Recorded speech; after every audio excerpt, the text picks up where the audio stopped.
Welcome to the East Bank Sports Show, proudly brought to you by the Fanatical Elves, a member of the Fans First Sports Network.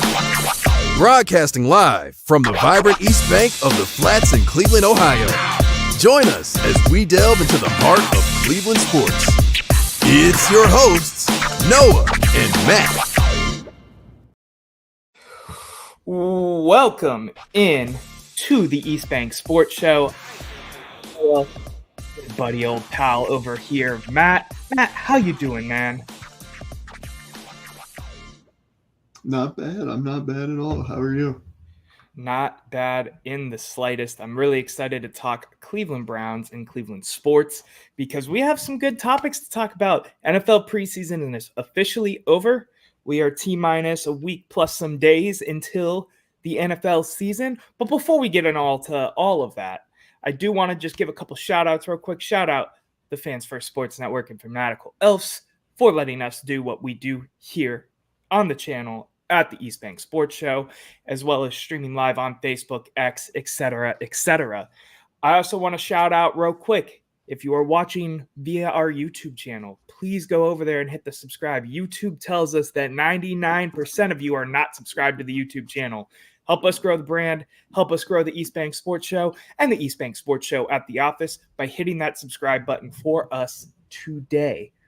Matt, we have some stuff to talk about, and you would think we were starting Cleveland Browns with, the preseason just wrapping up, but I feel like that horse has been beat a little bit. We'll get to it still, but I want to get to a topic that you suggested that I think is a fun one because I don't want to forget about baseball right now. Baseball has been a highlight of my summer, of every Cleveland sports fan's fandom this year. At least it should be with how good the Guardians have been playing for the most part.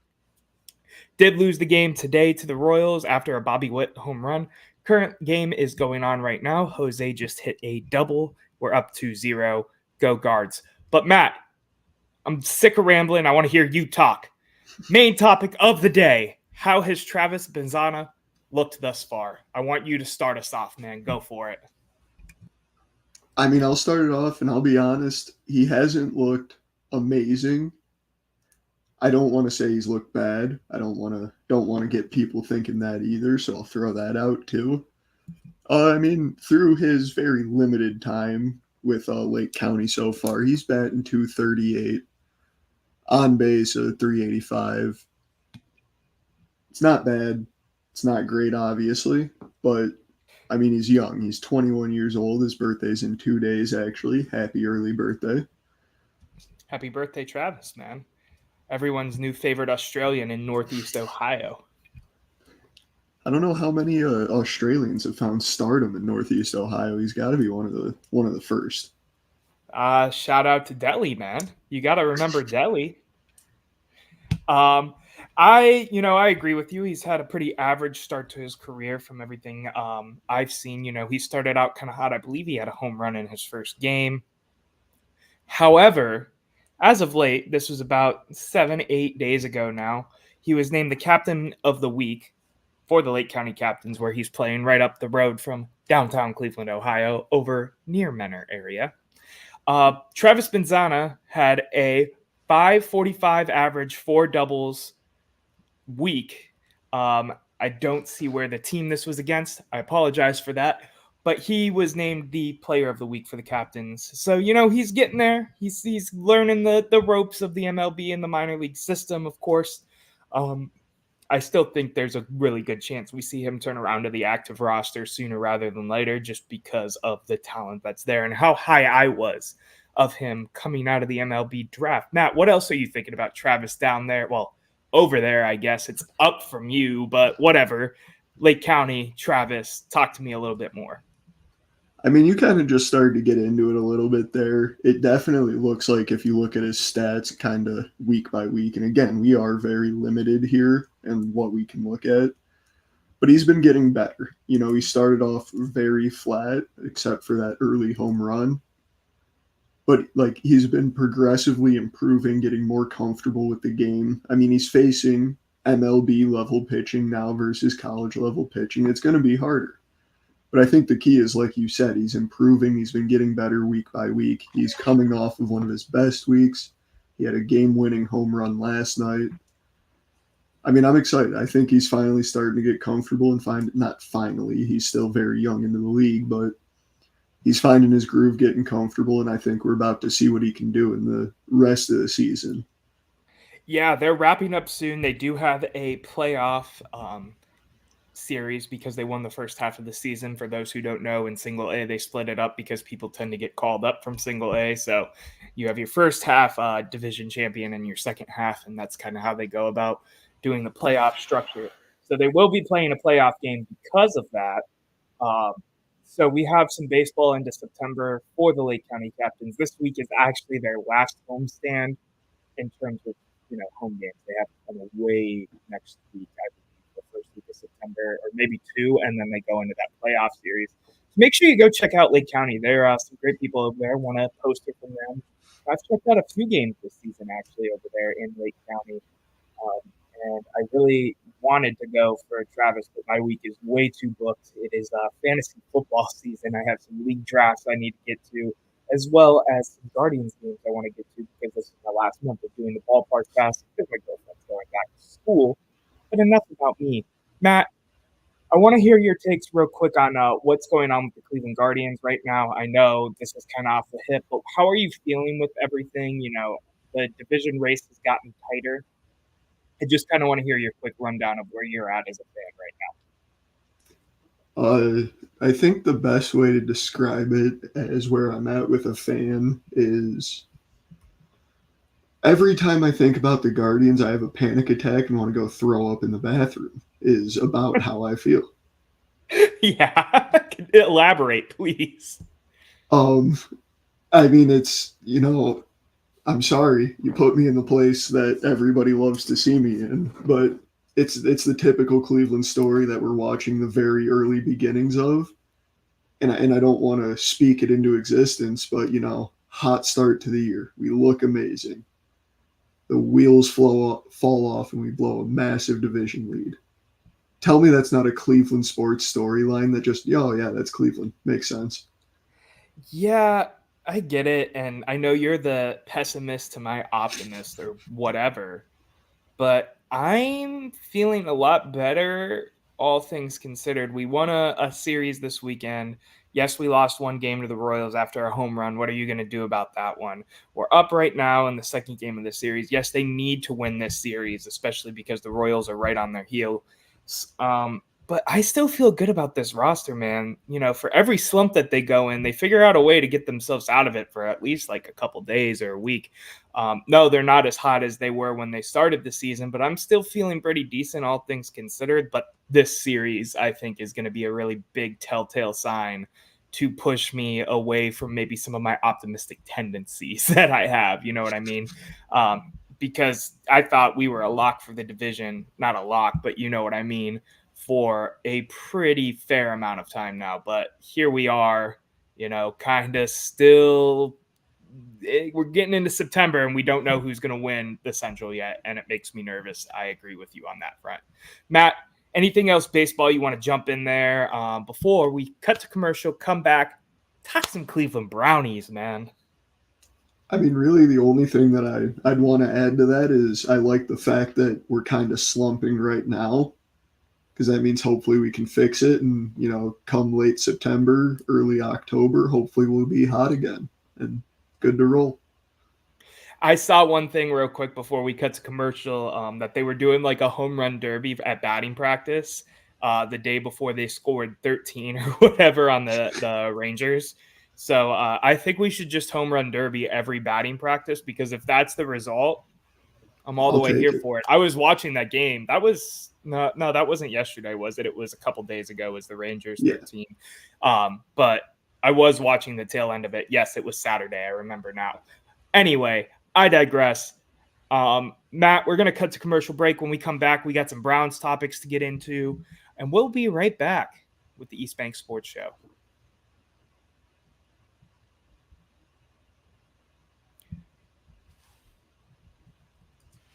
And we are back with the East Bank Sports Show, hanging out, doing our thing.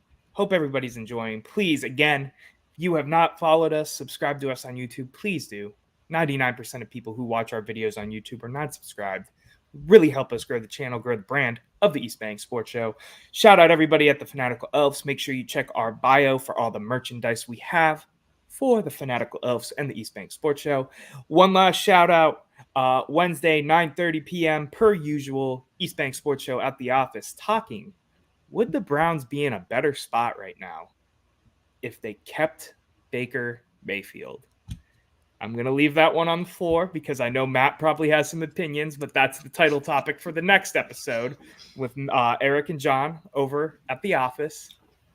Matt, I got to reel us in because I could see a little smile right now.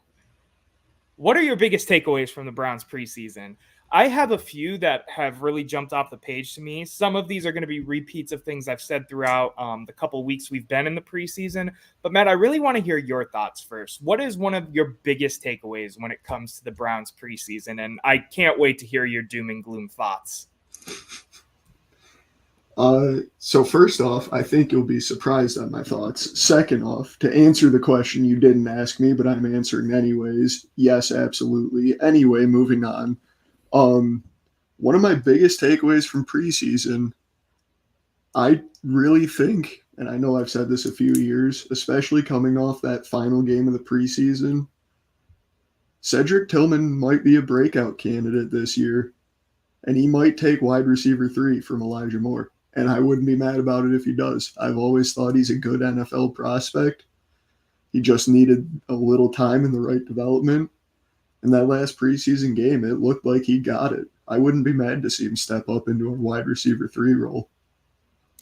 Yeah, so my first takeaway is also in the receiver room. And I'm going to generalize this for a second, actually, because your take made me think of this again. But our wide receiver room, man, is kind of stacked, all things considered. I mean, depth-wise, we don't have our CeeDee Lamb, right? Like, Amari Cooper is a good number one receiver, but he's not your CeeDee Lamb, your Jamar Chase, your Justin Jefferson, for example. Still a great wide receiver, number one, nonetheless. But I'm going to go with the rookie.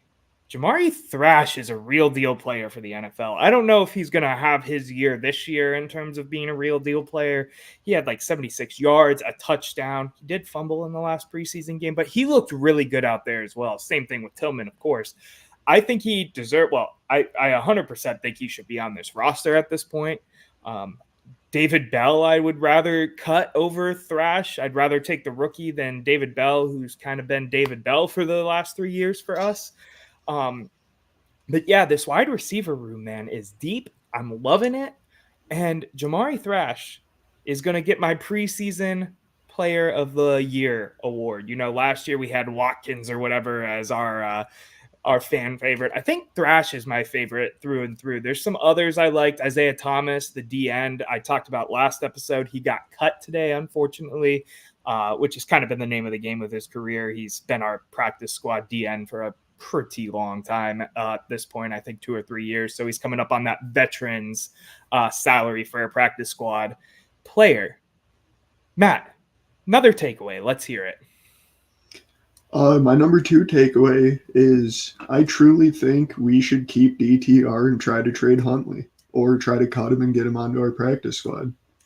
That is also one of my takeaways, man. DTR is the true QB3 is what I wrote in my notes. After watching him in games 2 and 3, putting it all together, watching some of the highlights in the film back too, DTR excites me as a long-term prospect on this roster. What do I mean by that? I don't want to call him the heir apparent, right? Because that's a stretch for a 6th-round quarterback. But I think there's true potential for this guy to have a long-term career in the NFL, whether that be one of those fringe starters like a Jacoby Brissett, who comes in and is a bridge quarterback for a year. I think he's going to be a solid backup in years to come. I don't think he's there yet. Obviously, shout out the Jameis Winston signing and the Tyler Huntley signing for kind of trying to put some of that pressure on him. You know, some of the concerns you have with DTR is his ability to press down the field. His one touchdown he threw to, shout out Jamari Thrash again, was a deep corner of the end zone throw. It was open, don't get me wrong, but he was showing some range on that throwing arm, and that's all I was kind of looking for. So I do agree with you, Matt. What else do you want to add on the DTR conversation? I mean, really, I completely agree with everything you just hit on. And the one thing that I would really add to that is you kind of look at the Brock Purdy experiment, or I don't even want to call it an experiment. And I'm not, definitely not the same players. They're not in the same situations at all. But I don't know. I mean, you keep a young quarterback that you drafted late down low on your roster for a few years, let him learn, and now look at him. He's an MVP candidate of a player. I would love DTR MVP because I love him for some reason. I liked him last year. I liked him better than when we were putting, what was it? Not Tyler Huntley, who is our quarterback, PJ Walker out there. I wanted to see him play at that point because I thought there was more upside with the young quarterback trying at least. But yeah, man, I've seen takes on all sides where, they want to be cautious. Even me, who's the optimist and is like DTR 99 overall in Madden coming 2028. I've seen people speak really highly of him and see that there's a potentially starting pro quarterback. These are takes I've seen online. I'm not saying I think that. I don't want to get my head ripped off here.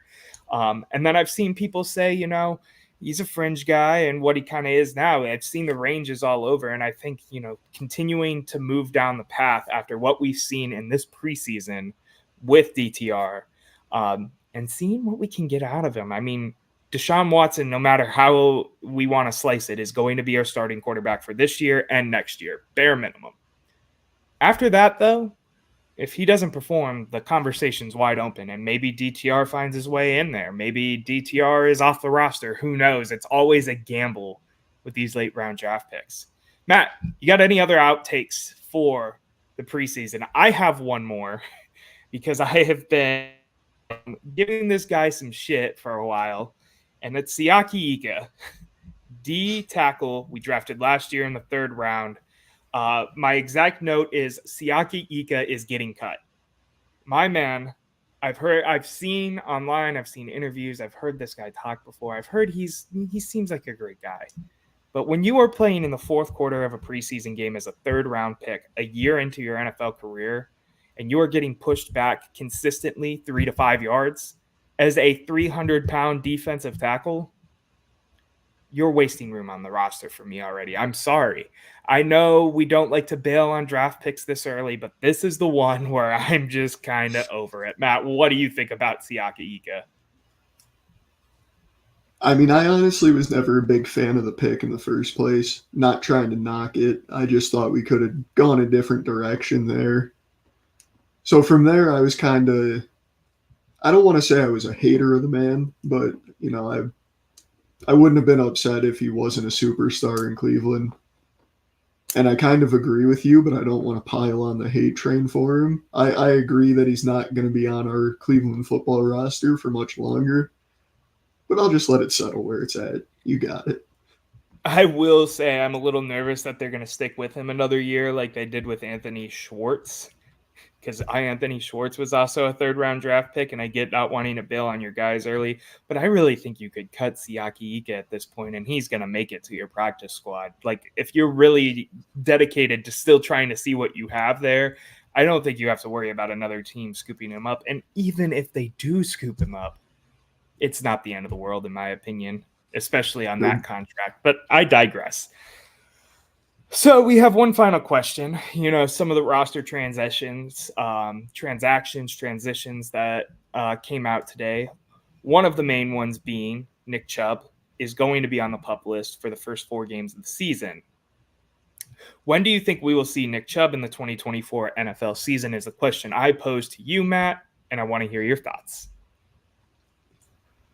I think we're most likely looking at a return anywhere in the window of week 5 to 8. Yeah, why is that? I mean, he looks like he's rehabbing well. I was always of the belief that he was never going to start the season healthy, but it looks like he's rehabbing real well. So I think it would make sense that he comes back shortly after he's able to. And I was kind of shocked. We activated a few guys today and are sounding like we're going to activate a few more in the coming days. It seems like we're not necessarily delaying bringing guys off of the injured reserve or bringing guys back from injuries. It seems like we're not, taking our time with it this year. So I wouldn't be shocked to see him a little bit earlier than what other people might think. Yeah. So there's an interesting aspect to this whole thing to me that came out after we officially put him on the PUP list. Typically in players' contracts, you have to play the full season to hit incentives. And as we know, Nick Chubb restructured to an incentive-heavy contract. That is not the case here with the Nick Chubb contract that he restructured. The incentives are all surrounded against a very rare 12 games played. So what does that tell me? PUP list for sure. Maybe he takes that week 5 off, but week 6 he's there for sure. And when you think about it, like I'm not saying any game in the NFL is easy, but you're starting to get into the meat and potatoes of the season. You're talking the Eagles game at that point. You're going into some of your division games at that point that, are very important. I think it was more of we want to beat Washington, Dallas. I forget what the 2 games are in between. Jacksonville. I forget the last one right there off the top of my head. You do want to go in and win those 100%. But in terms of keeping Nick Chubb healthy, hopefully getting more Nick Chubb out of Nick Chubb for the years to come before, he's over 30 and then that's that. To me, I see it like no later than that Philly game. So maybe he sits out Washington and then goes Philly, I think is how that would shake out. But I digress, Matt. Is there anything else PUP list related? I know you were talking about people getting pulled off PUP pretty quick. We did get a lot of the tackles get called off of the PUP list today. We got Greg Newsome, Grant Delpit.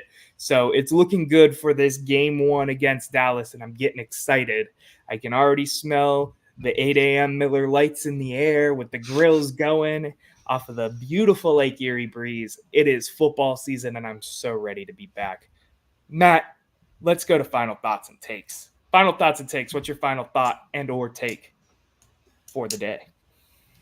My final thought and or take. I'm going to be honest, I didn't come prepared. Noah, you might have to go first. That's fine. I will gladly grab it because I have been waiting to gas up my boy, Big Christmas, John Kenzie Noel. I think this man has all-star potential at this point. He has been hot behind the plate and has continued to be hot out behind the plate, as well as being able to play a plethora of positions. He's a true first baseman, has played some outfield for us, has been all around the rotation. He's not an everyday guy yet, but I think he is showing true potential to be a power batter that we have desperately needed in Cleveland. And the fact that he's coming out of our farm system, no, it doesn't make me happy because that means the Dolans are just going to think, oh, we don't have to spend money. But the fact that he's on our roster and we have him controlled and he is a young guy, big-bodied, John Kenzie, Big Christmas, almost raked another home run in that first game today. All-star potential. Maybe in 2025? Go ahead, Matt. My final thought and take is as much of, a critic of his as I was early and how doubtful I was when we hired him. I think Vogt's done a pretty damn good job this season as a manager. There are some things I still question, but overall I'd give it so far a successful grade. Oh, 100%, especially where he's at right now.